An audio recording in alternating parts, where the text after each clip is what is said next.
Welcome to the Real Estate Women's Podcast. Thanks for pulling up a chair to our roundtable discussion.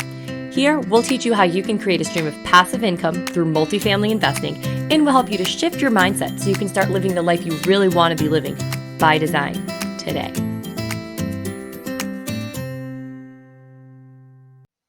Hello, we're the Real Estate Women. I'm Tamara. I'm Crystal.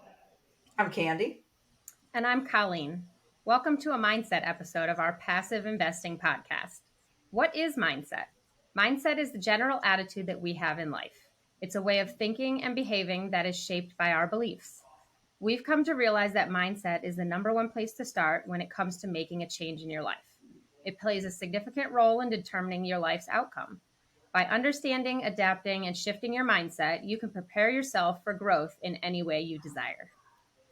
So in our last episode that we talked about mindset, we discussed start by starting. And today's episode, we're going to talk about fear, because one thing that will stop you from starting is fear. So that's why we brought up fear. And exactly what is fear? Why do we have it? Fear helps you to stay in the present moment and to focus. Thinking about the future outcome of something unknown can be scary. It can bring up fear.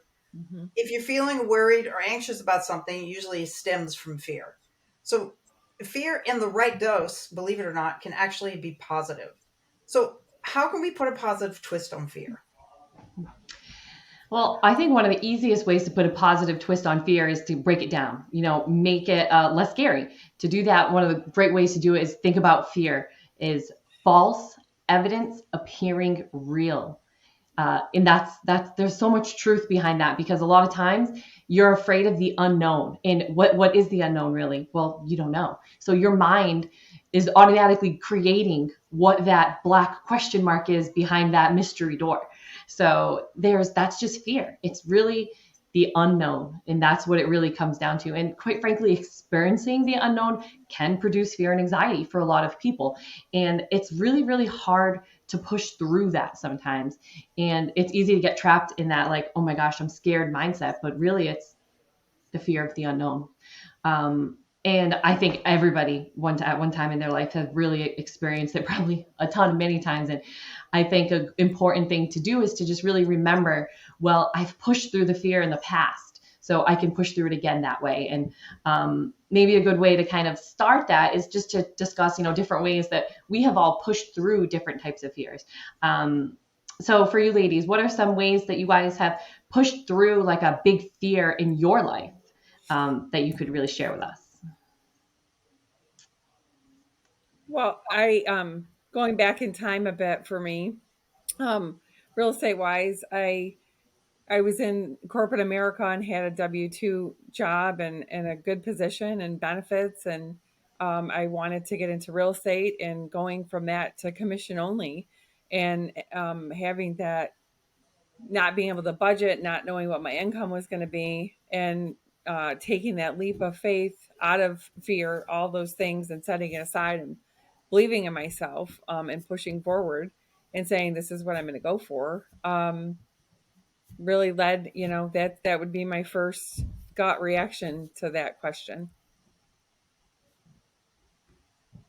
That's good. Yeah, it brings me back to when I started in real estate. We started with fix and flips that we lived in at first. And I can remember that first house that we bought that we were not going to live in, because I was tired of living in a construction project.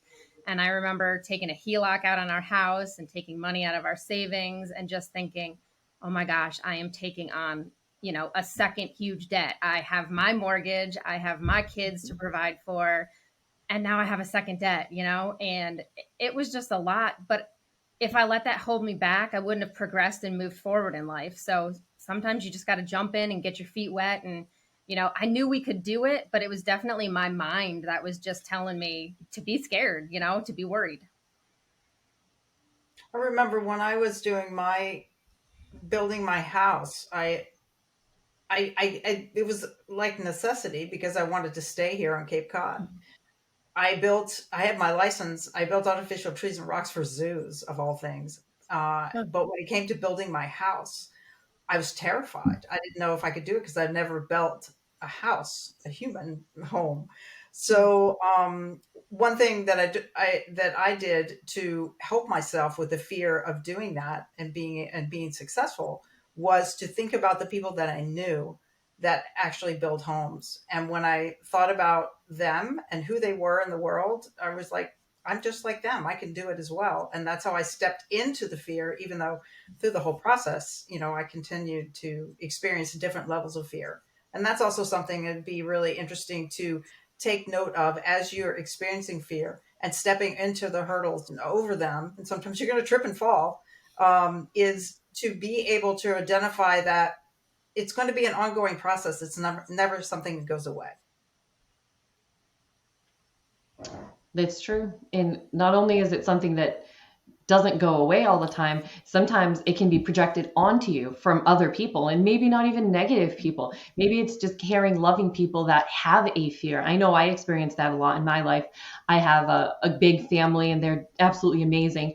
But, everyone, I have my grandmother especially, she's always, oh, be careful. Don't, oh my gosh, like you can't do that. Like she's always so worried. She's always so afraid of things. And she comes from a place of love, but really what happens a lot of the time is projecting fear. And she's always, I remember the first time when I bought my first 3-family, I was in experiential marketing, that as a W-2 contractor. So I didn't have a consistent job. I was always, after my contract ended, I was going to the next contract, but I knew real estate was, at the time I thought it was going to be my retirement plan. And, I was so excited for it, and she was happy for me, and my whole family was happy. But there was always that, oh, be careful. Are you sure? Like, you got to be careful. And it's so easy to get sucked in to that fear being projected onto you. But what you have to, what I kind of did is remember that, well, that's coming from a place of love. Wants me to be careful. Yes, she's worried, but it's nerve wracking the first time you take on a mortgage or something and you just don't know, like, okay, I have to pay this big bill coming, are the renters going to pay half this? You just never know. But I think really stepping in and realizing that, okay, I can do this, take a deep breath and just go through it, and realizing that, put up a little wall if you're getting fear projected onto you from others is an important thing. Yeah, and also too, thinking about that, it's always like sometimes it's fear that people, if they've had the experience, you want to listen to some of the experiences they've had, but they've never had the experience of doing what you're trying to do. Not necessarily the person to be listening to and taking on that fear. Great point. That's a really great point. The other thing that comes to mind is that the projection part is that change, like when you're trying to change something or grow or learn something, then fear goes alongside that. And so it's important, I think, to distinguish, which one is going on, and not let fear take over. And just, it's a belief in yourself, I think. And it's we're all a work in progress, right? So Well, that's like a natural, our brain naturally wants to produce fear to protect us. It's that part right. of the brain to keep us alive. Yet, in today's world, that part of our brain, if we don't pay attention to it, it can paralyze us with fear. Mm-hmm. And it's deciphering, is this a life-threatening fear? Which Mm-hmm. usually when we're making these kinds of decisions that we're talking about, it's really not. It's just unknown. So therefore it is fearful. Yeah. And I think the Definitely. But hardest it could part be is a life not. altering decision that you're making, so you need to really weigh it. That's true. That's true. And those sometimes that's the toughest part once you get into the, like, weighing of the decisions. Like, okay, this is going to be a life-changing decision for me. Like, it gets really easy to let your imagination you really get away from you at that point. Because when you're thinking like, okay, I'm going to do this. This is going to change my life. It's going to, my first investment or my biggest investment. And there's so many positives, but it's really easy to let your mind get carried away. I think it's really important to just remember to reel yourself in. And I think that's A good thing that a lot of you ladies have brought up, kind of, look around at other people that look for people that are in the same, be it investing or be it building a house or anything. Mhm. Look to other people, and that's a good time to use your network. Ask questions like, how did you get through it? Doing things like listening to the podcast, getting through the fears, that's really helpful because helps to reel you in, helps you to Yeah. not let your imagination get away from you, to realize that everybody has fear. It doesn't go away. It's just all about working through it, I think, because you will always have fears in one thing or another, especially like, gosh, just being a mom. Like, you think of all the little things, like it's hard for everything, not the worst case scenario not to be the first thing that pops up in your head. And then it's like, okay, that's not going to happen. I need to snap out of it. There's no way that XYZ crazy circumstance is going to happen as I'm crossing the street. But I think that's half the battle, is reeling in your mind. Yeah. Yeah, and I think And you have to be realistic about it too, like thinking about some of Mhm. those things, right? There's people out there that can't, I'll look at Pinterest and there are some awesome things on there, right? But realistically, some of those things that mine look like the fails. We've all seen them out there, right? So you have to be realistic in there. Sometimes there's a reason your fears are holding you back, right? Because your fear is Right. like, I did this, I couldn't make a gingerbread house, maybe I shouldn't build a house, you know what I mean? But so there's some being realistic with your goals too, that maybe if your fears do keep you back Right. from making those mistakes, that's not a bad thing. But you can't, but if you know you're capable of doing certain things, then yes, by all means, Mhm. sometimes you need to jump in, you need to take those steps, take that action, you need to start by starting and try it. So, Colleen, what bubbles up what you from what you were saying is to make measurable like moves. So then you do feel like, okay, I did this, I accomplished this, then let's Mm-hmm. go to the next level and build on it. And us having these kinds of conversations, it's comforting in the fact that we're not alone. And talking about this, maybe people didn't always, or they feel like they're the only ones. And this is part of the reason why we want to talk about this is that they're not, you're not alone, and we're not, we're sharing this, and it's just part of it, and it's all right. Mm-hmm. when I think about just about like bringing that around to like choosing to invest in multifamily, Mm-hmm. I remember looking at my first deal that I was going to invest in as a limited partner, and I was terrified. And even just not the fact, it was just because it was the first time, Mm-hmm. but I had educated myself enough on being able to look at the data. And then that told me, that helped me with one fear. And then the other fear is like, who are these people I'm investing with? Well, I'd Mm-hmm. done my research. So I'd done all my due diligence on everything I need to do. And I was still feeling the fear before, like, do I hit the send button? It's like, what do I do? But Mm-hmm. I'm so happy I did. I'm so Yeah. happy I took that risk. And the only reason it felt that way is because I had never done it before. Mm-hmm. And identifying that and taking that feeling and saying, what other things, whether it had to do with real estate or not, what other things have I done that I'm feeling this kind of anxiety and fear about? And what did it feel like after I did it? It, Yeah. much better. And the Yeah. more that I experience that, then I realize I'm growing. Mm-hmm. You have to feel a little bit of fear and feel uncomfortable in order to grow, or otherwise your life is going to be the same day, living the same day for years and years. And yeah, I think feeling that fear also helps you, once you step out of your comfort zone, like making that step, you feel so alive. Like it's Mm-hmm. like such like an adrenaline rush to step out of your comfort zone. It's Uh-huh. the scariness is jumping over that line, but soon as your feet hit the ground on the other side, like you get that burst of like you feel alive, you did it, you did something. And then I think you have to remember when you're coming up to the next thing you're afraid of, think back to the last time you crossed that comfort zone line and how you felt. How accomplished did you feel when you did something you didn't think you could do? Whether it's something silly like you know run a 5K, or, make a dinner you didn't think you could make, do something from scratch, no matter what Right. it is. Like, remember that feeling and take it into the next moment, because I think that's so empowering to feel that, like, for me at least, the adrenaline rush of getting to the other side is always really a helpful thing to draw back on, because it's easy to draw back on strong emotions. Try to stick with the empowering ones, not the sad or scary ones. And celebrate those wins, celebrate those baby steps that you've taken, and feeling that adrenaline of like, hey, I did this, look what I did, even if it's that little tiny baby step to start by starting.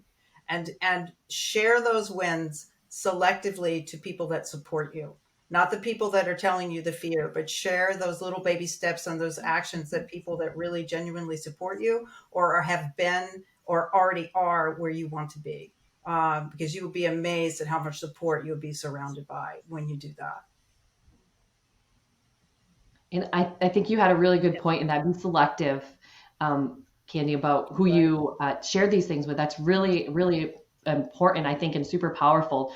I was just listening to the book Believe It, from the founder of It Cosmetics, and I love how she says, like, be selective with your microphone. Only give your microphone to somebody that you want to listen to. Make sure your microphone doesn't go to that negative person. Give your microphone to somebody that you want to hear from. So I think it's really important for us to all, remember, right, as she says, like, you have the power. It's your microphone. Whoever you give it to is how you're going to be influenced. So really take hold of your microphone and only give it to people that really, truly deserve to be heard. So that's a really good point, and I think Right. so important for every aspect of life. Yeah, Yep. Mm, definitely. mm. It's funny, all these little things. It's so easy to remember now at the moment, but the question is, like, what are we gonna do? Like, the next time one of us are in this position of, like, oh my gosh, the fear. What is it? What's the first thing that you guys are gonna try to bring to your head, to your mind? Like, okay, you're at that crossroad right now, and you're steering fear, like, you're staring it right in the eye. Like, what do you think is the first thing that you're gonna want to bring up in your mind, and what would you recommend the listeners to be the first thing? Like, okay, this is what that this is the thing I should concentrate on. This is what I should focus on. For me, the first thing, if I have fear that's so strong and I know that it has to do with like stepping into the unknown, I say the serenity prayer. God grant me the serenity to accept the things I cannot change, the courage to change the things I can, and the wisdom to know the difference. And when I say that over and over again, it's like the pieces of what I need to do kind of break down in almost to like a to-do list. And then I let go of what I can't control, and I only control what I'm meant to control. And that's really freeing for me. I'm gonna That's write that awesome, down. Candy. I love that saying. Yeah. Yeah, That's awesome. Well, yeah, what bubbled up for me is to take a pause, to take a pause, and just mentally break it down, and then I say buckets, put it into buckets, and which bucket is important to carry forward, and then leave that bucket behind in that pause, and just realize that, like, okay, I and how much the percentage that you want to do something, and even bring fear along with you, if in order to take that step forward. Yeah. I'm definitely that analytical person that'll get my pen and paper out and write my pros and cons list. And then I'll reevaluate it even. And, sometimes there's some cons that you can mitigate the damage with, right? Like, oh, I'm so afraid of Totally. taking out this much of a loan, but do I have to take out that much of a loan? Maybe I can, you know what I mean? So I like to break it down and really look at things and kind of decide. And generally speaking, most of those decisions, I'm like, I can do this. The cons are really fears that are not life threatening. It's not going to kill me. I can get myself, Right. if something bad happens, most of the time, I can get myself back up on my feet, right? Like, nobody wants to lose tens of thousands of dollars or, any of that kind of stuff, but mitigate that as you go, or you can definitely try to. So that's me. I'm that analytical, like that list and look at it person. I think that seems to be kind of out of, I know I'm the same way. I'm definitely like, just like you, Colleen, in a lot of ways. Like I like to see it physically on lists. So like having that list written down, you can analyze each different thing on the list, and then you say, okay, well, that's like, and that's an illogical fear. This isn't illogical. That one makes sense. And then breaking it Mm-hmm. down more. And I think kind of, quite frankly, that's kind of what we all kind of feel, just expressed in different ways. So it's funny to see that the common denominator is, taking the deep breath, whether it's breaking down into buckets, whether things are being pulled apart after the serenity prayer, or you're just writing a physical list. It's all about being scared of something that you don't know what's going to happen. And then once you break it down into a smaller piece, a smaller step, and you're kind of able to work through that. So that's all really great. And I love all the different strategies too, because I don't always have a pen and paper nearby. I need to get good at that serenity prayer, Candy. I really like that one. I've heard it, but it's not one of those top of mind things. That's really good though. I can rattle it off. Yeah. Yeah, that was good. You For definitely sure. must use it a lot. It's definitely helpful. One other thing I just wanted to add was that whether using all of the strategies that we just talked about is also one thing that I always think about too, is that if I still have hesitance and I can't quite make the decision, I ask myself, am I going to regret if I don't do Mm. this? Uh, And that usually answers my question very quickly. Because Yep. if I kind of like sleep on it and I wake up going, what if I didn't do this? uh-huh. Would I really regret that? Then I usually make that decision pretty quickly. Yep. That's a Yeah, really that, good flip it. mhm. Hmm. And I do think there is a lot of truth to the saying, you only regret the things you don't do. And I do think that that's a good 95% of the time, at least. There's always, those crazy, silly things that you shouldn't do. And it's the Yeah. reason fear is in you in the first place. But I do think that that's probably the 5%, where it's the 95%, where Yep. because if you're thinking that long and hard about it, Hmm. more than likely it's for a reason. If it's really bugging you, if it's deep Yeah. down in your gut and it's bubbling up so often, Hmm. it's definitely for a reason, unless it's that 5% of craziness that, we all get sometimes. And don't forget, you know, the most beautiful things, if you think about mistakes, like if it's the fear of if something not being perfect or going in a certain direction, think about just looking outside in nature. The most beautiful things have imperfections in them. Hmm. The diamonds, a diamond is just the pressure. Pressure Exactly. is what makes a diamond. Hmm. So if you really just think about like looking at the sky, just the blue sky is it's beautiful, but the sky with clouds, it's Yeah. gorgeous and it changes all the time. So imperfections are actually a beautiful thing. And so thinking about, even if you move forward and doing something, if you make a mistake, it adds beauty, and it's always a good story to tell. We always like to have good stories to tell. Yeah. Yep. And every mistake is a lesson learned. Lesson learned. So that's Hmm. you always got to remember too. But gosh, I That's what think I we could always go say. on. It's only a loss. Yeah, it's only a loss if you win or learn. And if you don't learn, then it's a loss. Hmm. That's true. I like that. I have to remember that one too. That's a really good one.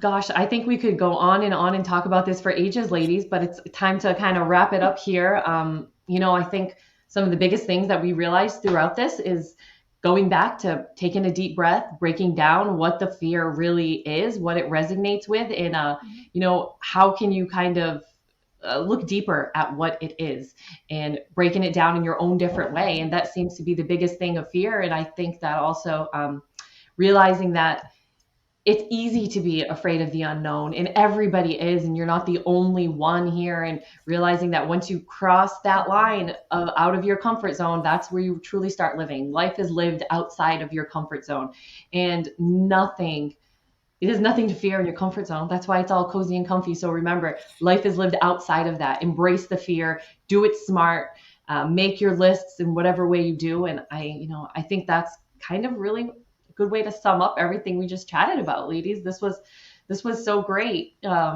yeah, fear, it's a good thing. So I'd like to, we want to thank our listeners today for joining us at the roundtable today. We've unfortunately run out of time, but if you'd like to learn more about us, please check us out on Instagram, Facebook, and subscribe and our YouTube. And you can always visit us also at our website at therealestatewomen.com. Bye. Until next time. The information contained in this podcast is for educational purposes only. We are not licensed professionals and do not give investment advice, tax advice, or other professional advice. Please consult a licensed professional before making any financial decisions.